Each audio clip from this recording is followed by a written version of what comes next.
तो देखो यहाँ पर सवाल लिखा है, दो संख्याओं का योग 13 है और उनके वर्गों का योगफल 89 है, संख्याएं ज्ञात कीजिए। देखिए ये सवाल मैंने इसके पहले वाले वीडियो में आपको बताया था कि आपको इसको लगाकर कमेंट बॉक्स में बताना है कि आपसे सवाल लगा है या नहीं लगा है। मैंने आप लोगों से कहा था कि आप लोगों को नीचे कमेंट बॉक्स में जरूर बताना है, लेकिन फिर भी किसी ने नीचे कमेंट बॉक्स में जाकर ये नहीं बताया कि आपसे सवाल लगा है या फिर नहीं लगा है। लगता है आप लोगों ने इसको सवाल लगाने की मतलब कोशिश नहीं की है, तभी तो आप लोग बता नहीं सके कि आपसे सवाल लगा है या फिर नहीं लगा है। और इस प्रश्न का मैंने आपको उत्तर भी बता दिया था कि आपको उत्तर इतना लाना है और आपको बताना है कि आपसे लगा है या नहीं लगा है, फिर भी किसी ने नहीं बताया। तुम लोग बहुत बदमाश हो, तुम लोग बहुत बदमाश हो। चलो खैर छोड़ो, आज देखते हैं कि इस सवाल को कैसे लगाएं। चलो आज सीख लेते हैं। तो hey guys, this is Anshu and you are watching topic knowledge. Let's start. तो देखो यहाँ पर जो आपका सवाल है वो यहाँ पर लिखा है कि दो संख्याएं हैं और उनका योग कितना है, 13 है। और अगर उनको वर्ग कर दें और वर्ग करके जोड़ दें तो कितना है, 89 होता है। संख्याएं आपको बताना है। तो सबसे पहले अगर आपको संख्याएं नहीं पता है कि कौन से दो संख्याएं हैं जिनको जोड़ने पर 13 आ रहा है, ठीक, अगर नहीं पता है तो सबसे पहले आप इन्हीं संख्याओं को मान लीजिए। ठीक, तो यहाँ पर सबसे पहले आप लिखिए, माना दो संख्याएं मानना है तो सबसे पहले माना पहली संख्या, ठीक, पहली संख्या आप यक्स मान लीजिए। ठीक, उसके बाद दूसरी संख्या यानी लिख दो दूसरी संख्या आप वाई मान लीजिए। ठीक, वाई मान लीजिए, कुछ भी मान लीजिए। ठीक, उसके बाद अब क्या करना है आपको, अब यहाँ पर सवाल जो कह रहा है आपको उस सवाल को पढ़ना है, उसी के अकॉर्डिंग सवाल को लगाना है। जैसे यहाँ पर सवाल में क्या कह रहा है कि दो संख्याएं हैं, चलो दो संख्याएं हो गई। अब कह रहे हैं उनका योग कितना है, 13 है। योग का मतलब होता है किसी चीज को जोड़ना। ठीक, तो कहते हैं कि दो संख्याएं हैं, अगर इनको योग कर दो यानी इनको जोड़ दो तो कितना हो जाता है, 13 हो जाता है। आपका पहला समीकरण बनकर तैयार हो गया। और उनके वर्गों का योगफल यानी इनको वर्ग करो, वर्ग करेंगे कितना हो जाएगा, एक्स स्क्वायर, इसका वर्ग करेंगे वाई स्क्वायर। कह रहे हैं वर्गों, वर्ग हो गया। अब कह रहे हैं उसका योगफल, योगफल का मतलब योग करिए। ठीक, सबसे पहले जोड़िए, उसके बाद कितना हो जाता है, 89। 89 है, समीकरण आपका दूसरा बनकर तैयार।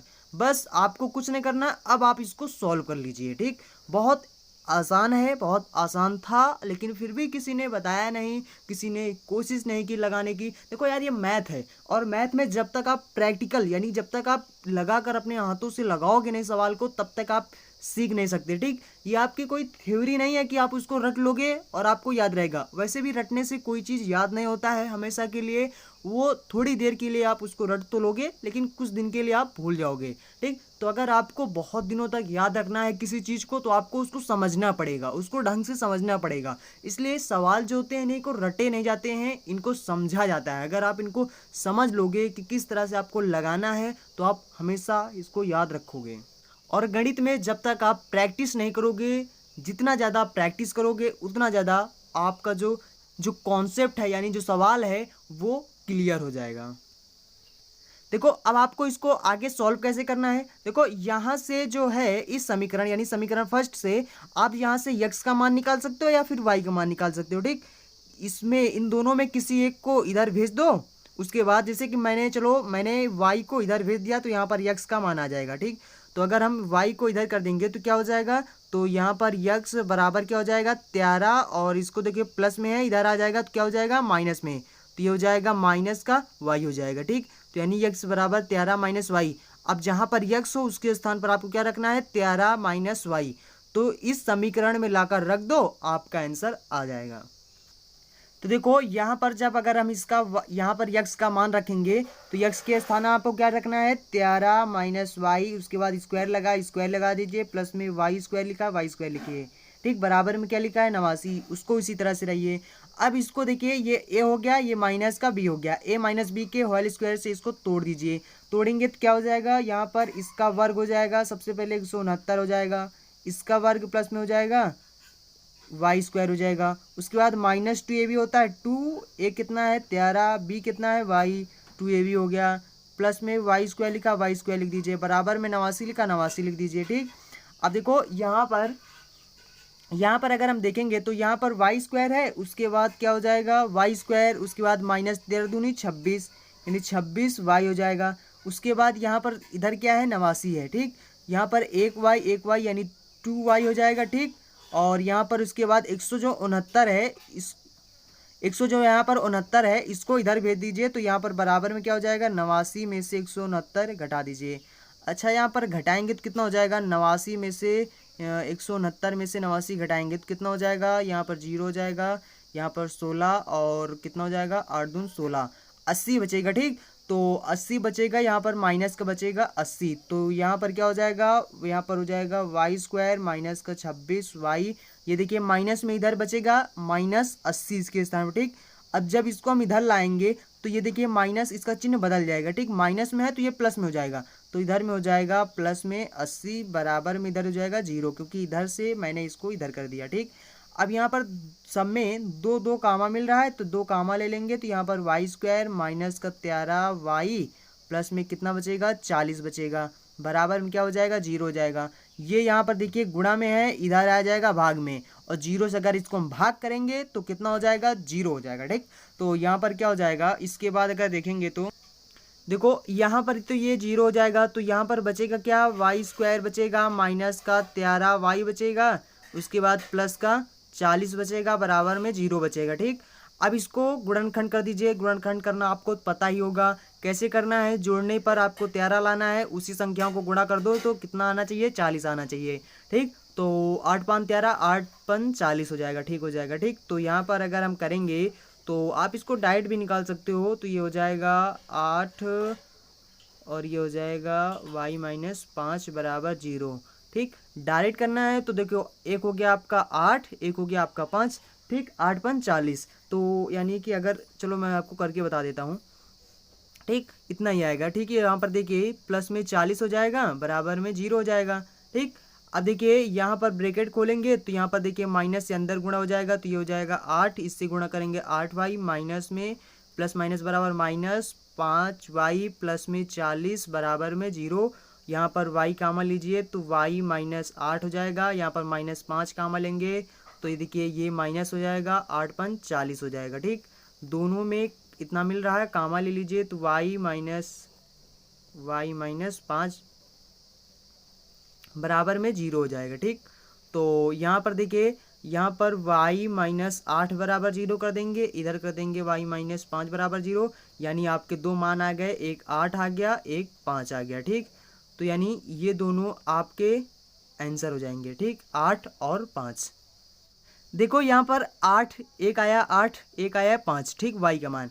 अगर हम यहाँ पर यक्स हमने क्या माना था, इसमें अगर हम y का मान यहाँ पर रख देंगे, देखो अगर 8 रखेंगे तो 5 आ जाएगा, अगर 5 रखेंगे तो यक्स का मान 8 आ जाएगा। कुल मिलाकर यक्स y का मान कितना आ गया 8 5, ये दोनों आपके संख्याएं हो जाएंगी। तो यही आपसे क्या पूछा था यहाँ पर, संख्याएं ज्ञात कीजिए, तो यानी आपकी संख्याएं क्या हो जाएंगी, एक 5 हो जाएगा, एक हो जाएगा 8, तो ये आपका आंसर हो जाएगा। तो ऐसे आपको ये सवाल सॉल्व करना था। चलिए एक और सवाल देख लेते हैं। तो देखिए आपका जो सवाल नंबर 9 है वो यहाँ पर क्या लिखा हुआ है कि किसी संख्या और उसके व्युत्क्रम का योग, ठीक, किसी संख्या है, कोई संख्या है और उसका व्युत्क्रम है, अगर उन दोनों को जोड़ दोगे तो कितना हो जाता है 2 सही 1/20, तो आपको संख्या ज्ञात करना है। वैसे ऐसे सवाल मैंने इसके पहले वाले वीडियो में मैंने बताया था आपको, एकदम सेम सवाल ऐसे ही था, सिर्फ यहाँ पर संख्या बदला था, ठीक। ऐसे आपके एग्जाम में भी होता है कि आपको सेम सवाल वही दे दिया जाएगा, सिर्फ आपका कहा हो संख्या बदल दिया जाए, या फिर वही संख्या होता है, कभी कभी वही संख्याएं एग्जैक्ट सवाल आ जाता है जो आप किताबों में पढ़ते हो, ठीक। तो ऐसा भी होता है, और कभी कभी 1-2 संख्याएं बदल भी देते हैं, ठीक। तो अब देखिए ऐसे सवाल मैंने आपको बताया था, आई होप आप इसको सॉल्व कर पाओगे। अगर नहीं कर पाओगे तो चलिए मैं आपको बता भी देता हूँ। यहाँ पर लिखा है क्या है, किसी संख्या, कोई भी संख्या है, पता नहीं कोई किस संख्या है, यानी पता नहीं किस संख्या की बात कर रहे हैं। जब आपको पता नहीं कि कौन सी संख्या है और उसका व्युत्क्रम है, उसको जोड़ोगे तो इतना हो जाता है। जब आपको संख्या नहीं पता है तो सबसे पहले आप क्या मान लीजिए, संख्या माना, संख्या बराबर आप कुछ भी मान लीजिए, ABCD XYZ, आप कुछ भी जो जानते हो आप वही मान लीजिए, आलू टमाटर बैगन भिंडी कुछ भी, मतलब जो आप जानते हो वही मान लो, ठीक। यहाँ पर आप कुछ भी मान सकते हो, ठीक, और संख्या मान लीजिए। अब इसके बाद क्या कह रहा है यहाँ पर, कोई संख्या, चलो मैंने कोई संख्या लिख दिया। अब कह रहे हैं कि उसके व्युत्क्रम यानी उसका व्युत्क्रम करिए। अगर हम इसका व्युत्क्रम करेंगे तो इसका व्युत्क्रम क्या हो जाएगा, 1/x। इसको मैंने बहुत अच्छे से इसके पहले वाले वीडियो में समझाया था, ठीक। तो देखिए x हो जाएगा, कोई संख्या हो गया। अब कह रहे हैं उसके व्युत्क्रम, उसका व्युत्क्रम मैंने कर दिया। व्युत्क्रम ऐसे ही किया जाता है, किसी भी संख्या का व्युत्क्रम करना हो तो ऊपर 1 लगा दीजिए, बटे में उस संख्या को लिख दीजिए जिसका व्युत्क्रम करना हो, ठीक। कोई संख्या और उसका व्युत्क्रम हो गया। अब कह रहे हैं उसका योग, योग मैंने चलो कर दिया। कितना हो जाता है, 2 सही जितना हो जाए उसको बराबर में लिख दीजिए, 2 सही 1/20। आपका समीकरण बनकर तैयार। अब इसको आप सॉल्व कर लीजिए, आपका आंसर आ जाएगा। कैसे सॉल्व करोगे, इसके नीचे एक मान लीजिए, यहाँ पर तिर्यक गुणा करेंगे, x² हो जाएगा, प्लस में एक ये हो जाएगा, ठीक, बटे में x हो जाएगा, बराबर में क्या हो जाएगा, देखिए 20 दून 40, 40 1 41, यानी इसको गुणा कर दिए, जिसको जोड़ दीजिए। तो 20 दून 40, 40 1 41, यानी क्या हो जाएगा 41 बटा नीचे जितना लिखा है उसको लिख दीजिए 20, ठीक। उसके बाद इसको आप तिर्यक गुणा करेंगे, ठीक, तिर्यक गुणा करेंगे, तिर्यक गुणा करेंगे तो ये हो जाएगा, इधर कितना हो जाएगा आपका, ये हो जाएगा 20x² प्लस में 20 बराबर में इधर क्या हो जाएगा 41x हो जाएगा। तो अब इसके बाद क्या हो जाएगा, अब यहाँ पर जो 41 है इसको इधर कर लीजिए, तो ये क्या हो जाएगा 20x² माइनस में 41, देखिए प्लस में इधर आ जाएगा माइनस में, -41x प्लस में 20 लिखा है, 20 लिख दीजिए, ठीक, बराबर में 0। अब देखिए गुणनखंड इसका करेंगे तो यानी इसको इससे गुणा करना है, तो 20 10 में आप कितना हो जाएगा, 20 को 20 से गुणा करोगे तो 400 हो जाएगा, ठीक, 400 हो जाएगा। अब 400 को आप जोड़ दीजिए, यानी 400 के ऐसे दो फैक्टर करिए कि अगर उनको हम जोड़ दें तो 41 आ जाए, अगर उन्हीं संख्याओं को हम गुणा कर दें तो 400 आ जाना चाहिए, ठीक। तो ऐसे आपको दो बताना है, तो वही आपका आंसर हो जाएगा। तो क्या हो जाएगा, तो एक हो जाएगा 25, एक हो जाएगा 16, ठीक। तो यहाँ पर देखिए अगर हम गुणा करके आपको बता दे रहे हैं, देखो यहाँ पर अगर हम 25 × 16 करेंगे तो कितना हो जाएगा, 16 पंचे 80, 8 हो जाएगा, 16 दून 32, 8 40, ठीक, आ गया ना 400, जोड़ो कि कितना हो जाएगा 41 हो जाएगा, ठीक। तो यहाँ पर ये दोनों आपके हो जाएंगे, तो यहाँ पर आप गुणनखंड कर लीजिए, ठीक। तो यहाँ पर कितना हो जाएगा, तो यहाँ पर हो जाएगा 25 प्लस में 16 इसके 41 के स्थान पर, x हो जाएगा, प्लस में 20 बराबर में 0 हो जाएगा, ठीक। और अब इसका ब्रैकेट खोल के आप इसको कामा ले लीजिए, तो यहाँ पर हो जाएगा 25x, ये हो जाएगा माइनस में 16x प्लस में 20 बराबर में 0। और यहाँ पर क्या हो जाएगा, यहाँ पर कामा कितना लोगे, तो इन दोनों में क्या लीजिए, और यहाँ पर ले लीजिए 5, ठीक, 5x कामा लेंगे तो यहाँ पर कितना हो जाएगा 4, यानी 5 चौक 20 4, और उसके बाद x माइनस 5 50 25 हो जाएगा, और ये हो जाएगा माइनस, और यहाँ पर कितना 4 कामा ले लीजिए, तो यहाँ पर 4 कामा लेंगे तो 4 चौक 16 x माइनस 4 पंचे 20 बराबर में 0। अब देखिए दोनों ब्रैकेट में आपके ये मिल रहा है, इतना ले लीजिए कामा, इतना जब कामा लेंगे तो यहाँ पर क्या बचेगा 5x बचेगा, माइनस का 4 बचेगा बराबर में 0, ठीक। तो ये आपके दो आंसर आ जाएंगे, पहला क्या हो जाएगा 4x माइनस 5 बराबर 0, दूसरा क्या हो जाएगा, ये जाएगा 5x माइनस 4 बराबर 0, ठीक।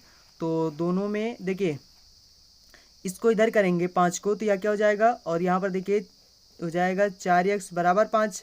अब देखिए ये गुणा में है, इधर आ जाएगा भाग में, तो यानी x का मान कितना आ जाएगा 5/4 आ जाएगा। इसी तरह इसमें करेंगे तो 5x बराबर 4 हो जाएगा, और x के स्थान पर देखेंगे तो ये कितना हो जाएगा, ये हो जाएगा 4/5, ठीक। तो ये दोनों आपके आंसर हो जाएंगे। देखिए आपकी जो संख्याएं थी वो क्या था, एक व्युत्क्रम था, एक संख्या था, और उसका दूसरा व्युत्क्रम था, ठीक। तो यानी 5/4 का व्युत्क्रम क्या होगा 4/5। देखो कैसे करते हैं, जैसे कि यहाँ पर आपको करके बता रहे हैं, जैसे यहाँ पर संख्या पर कितना आया 5 बटा मान लिया 4 आया, ठीक। अब इसका व्युत्क्रम करेंगे तो क्या करेंगे 1/5/4, 5/4 का व्युत्क्रम हो गया। अब ये पलट जाएगा ऊपर आ जाएगा, तो यहाँ पर क्या हो जाएगा 4/5। तो ये दोनों आपके आंसर हो जाएंगे, यानी ये और एक ये, ठीक, ये इसका व्युत्क्रम हो गया, तो ये दोनों आपके आंसर हो जाएंगे। आई होप आपको ये सवाल समझ में आ गया होगा। चलिए मैं आपको इसी तरह का एक सवाल आपको मैं होमवर्क देता हूँ, आप उसको सवाल लगाकर मुझे कमेंट बॉक्स में बताइएगा कि आपसे सवाल लगा है या नहीं लगा है। अगर लगा है तो कमेंट बॉक्स में नीचे बता दीजिएगा। अगर नहीं लगा है तो भी आप नीचे कमेंट बॉक्स में बता दीजिएगा कि मुझसे सवाल ये नहीं लग पाया है। मैं आपको उसको आंसर भी उस सवाल का चलो बता देता हूँ। तो देखिए सवाल आपका कुछ इस प्रकार से है कि यहाँ पर लिखा है, सवाल नंबर आपका 10 है, ठीक। यहाँ पर लिखा है कि एक संख्या है और उसका व्युत्क्रम है, उसका योगफल कितना है 6 सही 1/6, वो संख्या आपको ज्ञात करना है। तो आपका आंसर क्या हो जाएगा, अभिष्ट संख्या जो होगा वो 6 हो जाएगा, 1 हो जाएगा 1/6। देखिए 6 और इसका क्या हो गया व्युत्क्रम हो गया, ठीक। तो ये दोनों आपके आंसर हो जाएंगे। आप इसको घर पे प्रैक्टिस जरूर करिएगा। देखो मैथ जब तक आप प्रैक्टिस नहीं करोगे तो आपका मैथ क्लियर नहीं हो सकता, यानी आपको मैथ नहीं आएगी। आप इसको जितना ज़्यादा प्रैक्टिस करोगे उतना ज़्यादा आपको आने लगेगा मैथ। तो इसलिए मैथ में आप प्रैक्टिस जरूर करिएगा। इसलिए मैं आपको सवाल दे रहा हूँ। अगर आपने सवाल को इसके पहले वाले जो मैंने आपको बताया था या फिर इसके पहले वाले वीडियो में अगर आपने इसको ध्यान से देखा होगा, अगर आप मेरे सभी वीडियो को ध्यान से देखते हो तो आप लोगों का मैथ इतना स्ट्रांग हो जाएगा ना कि एक दिन आप खुद नीचे कमेंट बॉक्स में बताओगे कि हाँ कुछ अंतर आया है आपके मैथ में। लेकिन अगर आप केयरफुली देखते हो, ध्यान से देखते हो, तो देखिए ये सवाल बहुत इजी सवाल है। आप नीचे कमेंट बॉक्स में बताइएगा ज़रूर कि आपसे सवाल लगा है या नहीं लगा है। तो ये सवाल आपका होमवर्क हो जाएगा। चलिए मैं इसके आगे वाला सवाल बताता हूँ। तो देखिए इस सवाल में आपको क्या करना है, यहाँ पर लिखा है निम्नलिखित कथन को समीकरण द्वारा अभिव्यक्त कीजिए। सिर्फ आपको ये जो सवाल आपका दिया हुआ है इसमें आपको सिर्फ समीकरण बताना है कि समीकरण यानी आपको बनाना है। उसके बाद आपको सवाल छोड़ देना, ठीक, नहीं लगाना है। उसके बाद यहाँ पर सवाल क्या है कि दो क्रमागत धन पूर्णांक हैं, उनके वर्गों का योगफल कितना है 221 है, ठीक। दो क्रमागत धन पूर्णांक हैं। तो सबसे पहले मान लीजिए, माना पहली क्रमागत धन पूर्णांक, ठीक। तो पहला धन पूर्णांक मान लीजिए यक्स मान लीजिए, ठीक। उसके बाद क्रमागत की बात कर रहा है तो क्रमागत में क्या हो जाएगा, एक एक आप जोड़ते चले जाइए तो वो क्रम से संख्या आपको मिलता चला जाएगा, ठीक। तो पहला ये हो गया। अब इसके बाद अगर एक जोड़ दोगे इसमें क्या हो जाएगा, देखो जैसे कि यहाँ पर क्या होता है, सबसे पहले एक होता है, ठीक। उसके बाद क्या हो जाता है, अगर क्रमागत, अगर क्रम का मतलब क्या होता है, क्रम से 1 2 3 4 5 6 इस तरह से आपको संख्या बनाना है तो वो क्या हो जाता है, क्रम होगा, ठीक। तो यहाँ पर देखिए अगर इसमें एक जोड़ोगे तभी तो इसके अगला वाला सवाल आएगा, उसके बाद गिनती आएगा, ठीक। उसके बाद क्या हो जाएगा 3, उसके बाद 4, उसके बाद 5। तो इसी क्रम मतलब क्रम से अगर लाना है तो उसमें एक जोड़ना पड़ेगा। तो यानी कि आपका जो दूसरा क्रमागत धन पूर्णांक होगा वो क्या हो जाएगा, यक्स में एक जोड़ दीजिए। तो क्रमागत हमको सिर्फ दो ही लाना है, दो क्रमागत धन पूर्णांक हो गए, ठीक। अब क्या करना है, इनका वर्ग करना है। उसके बाद वर्गों का योगफल यानी वर्ग करिए, वर्ग कर दिया, और इसका भी वर्ग कर देना है, वर्ग कर दिया, कितना हो जाता है 221। तो 221 लिख दीजिए। बस ये आपका आंसर हो गया। आपको इसको सॉल्व नहीं करना है, सिर्फ समीकरण बताना है, ठीक। तो सबसे पहले यहाँ पर पहला क्रमागत धन पूर्णांक यक्स मान लीजिएगा, पहला क्रमागत धन पूर्णांक यक्स होगा, ठीक। उसके बाद दूसरा लाना है, क्रमागत की बात कर रहे हैं, दूसरा क्रमागत धन पूर्णांक लाना है तो उसमें एक जोड़ दीजिए, क्रम से आपको मिल जाएगा। तो एक हमने इसमें जोड़ दिया, ठीक। उसके बाद यहाँ पर सवाल में क्या कह रहा है कि दो क्रमागत धन पूर्णांक हैं, चलो ये हो गए। अब कहते हैं इनका वर्ग करिए, वर्गों का योगफल, यानी इनको वर्ग करिए, वर्ग करने के बाद जोड़ दीजिए, ठीक। तो वर्गों का योगफल हो जाएगा, कितना हो जाता है 221, जितना हो जाए उसको बराबर में लिख दीजिए। तो ये आपका समीकरण हो जाएगा, ठीक। चलिए इसके अगला एक और सवाल देख लीजिए। तो देखिए आपका जो सवाल नंबर 12 है वो यहाँ पर है कि x square plus 4x plus 2 बराबर 0। अब इसको आपको क्या करना है, हल करना है, ठीक। इसको आप गुणनखंड ये है आपका, इसको सॉल्व करना है, इसको हल करना है। कैसे करोगे, तो देखिए यहाँ पर प्लस बता रहा है कि आपको जोड़ने पर 4 लाना है और अगर उन्हीं संख्याओं को गुणा कर दें तो 2 आना चाहिए। आप बताइए कि यहाँ पर हम ऐसी कौन सी संख्या लाएं कि जोड़ दें तो 4 हो जाए, अगर उन्हीं संख्याओं को गुणा कर दें तो 2 हो जाए। बताइए आप। आई थिंक आपको ऐसी कोई भी संख्या मिल नहीं रहा होगा, ठीक। अगर आपसे नहीं मिल रहा है तो अब आप सोच रहे होंगे कि ये सवाल सॉल्व नहीं हो पाएगा, ये सवाल सॉल्व करना असंभव है। नहीं, संभव है। श्रीधराचार्य ने बताया है कि कोई भी गुणनखंड है आप लगा सकते हो, वो सॉल्व हो सकता है। कैसे? उन्होंने एक सूत्र दिया था, वो सूत्र क्या है, यक्स बराबर होता है माइनस का बी प्लस माइनस ब्रैकेट में बी स्क्वायर माइनस 4ac बटा 2 होता है। कोई भी गुणनखंड अगर आपसे सॉल्व नहीं हो रहा है, यानी इस तरह से फैक्टर उसके दो नहीं बन रहे हैं तो सीधा इस पर रख दीजिए, आपका सवाल लग जाएगा। ठीक, तो चलो सबसे पहले रख देते हैं। तो यहाँ पर क्या हो जाएगा, देखिए बी, यहाँ पर बी जो होता है बी, यानी ये आपका बी हो जाएगा। यहाँ पर इसका जो गुणांक होगा एक छिपा होता है हमेशा, ये आपका ए हो जाएगा, ये बी हो जाएगा, ये सी हो जाएगा। ठीक, तो यहाँ पर बी के स्थान पर कितना है, माइनस लगाइए, बी के स्थान पर 4 लिखिए, प्लस माइनस तो प्लस माइनस लिख दीजिए। उसके बाद बी के स्थान पर स्क्वायर करिए, 4 चौक 16 हो जाएगा, माइनस का 4, ए के स्थान पर कितना है, 1 है तो 1 लिख देंगे। उसके बाद इनटू में सी लिखा है, सी के स्थान पर 2 है तो 2 लिख देंगे। उसके बाद बटा होल डिवाइडेड बाई लिखा ना यहाँ पर, बटा 2 ए के जगह 1। ठीक, अब इसको सॉल्व करते चलिए। ठीक, तो इसको सॉल्व करेंगे आगे, तो ये हो जाएगा, पहले -4 हो जाएगा, प्लस माइनस में 16 हो जाएगा, -4 दूनी 8 हो जाएगा, बटे में 2 हो जाएगा। ठीक, और इसको आगे अगर सॉल्व करेंगे तो -4 प्लस माइनस में 8 हो जाएगा, बटा में क्या हो जाएगा, 2 हो जाएगा। ठीक, अच्छा 8 को हम क्या लिख सकते हैं, 8, इसका गुणनखंड सबसे पहले करिए, तो 2 चौको 8, 2 दूना 4, 2 एकम 2, यानी इसका जोड़ा बन रहा है तो इसको बाहर कर दीजिए, जिसका जोड़ा ना बने उसको रूट के अंदर कर दीजिए। ठीक, तो यानी इसके स्थान पर क्या लिख सकते हैं हम, 2√2, यानी √8 के स्थान पर हम 2√2 लिख सकते हैं। ठीक, तो यहाँ पर लिख दीजिए, तो यहाँ पर क्या हो जाएगा, -4 प्लस माइनस 2√2, ठीक, बटे में 2। ठीक, अब ऊपर 2 दोनों में कामा ले लीजिए, तो यहाँ पर क्या हो जाएगा, यहाँ पर हो जाएगा -2 प्लस माइनस, यहाँ पर देखिए 2 निकल गया क्योंकि कामा हो गया, और यहाँ पर क्या बचेगा, 2√2 बचेगा। ठीक, बटे में क्या हो जाएगा, बटे में आपका हो जाएगा 2, और देखिए ये 2 से ये 2 कट जाएगा, तो आपका जो आंसर होगा वो आपका ये हो जाएगा। ठीक, -2 प्लस माइनस √2। ठीक, तो ये आपका आंसर हो जाएगा। आई थिंक आपको ये सब सवाल समझ में आ गए होंगे, और आपको मैंने जो होमवर्क दिया है वो आपको करके कमेंट बॉक्स में ज़रूर बताना है। देखो, मैं आपसे फिर से कह रहा हूँ कि मैथ में प्रैक्टिस करिए, जितना हो सके उतना प्रैक्टिस करते रहिए। तो चलते हैं, अगर आपने इस वीडियो को लाइक नहीं किया है तो लाइक कर देना। अगर आपको इस वीडियो से कुछ भी थोड़ा सा अगर नॉलेज मिला हो या आपको थोड़ा सा कुछ सीखने को मिला हो तो आप लोग इसे लाइक ज़रूर करिए। और जिन्होंने अभी तक हमारे चैनल को सब्सक्राइब नहीं किया है तो चैनल को सब्सक्राइब कर लेना, क्योंकि यहाँ पर डेली एजुकेशन से रिलेटेड वीडियो मिलते रहते हैं। So thanks for watching and see you again in next video.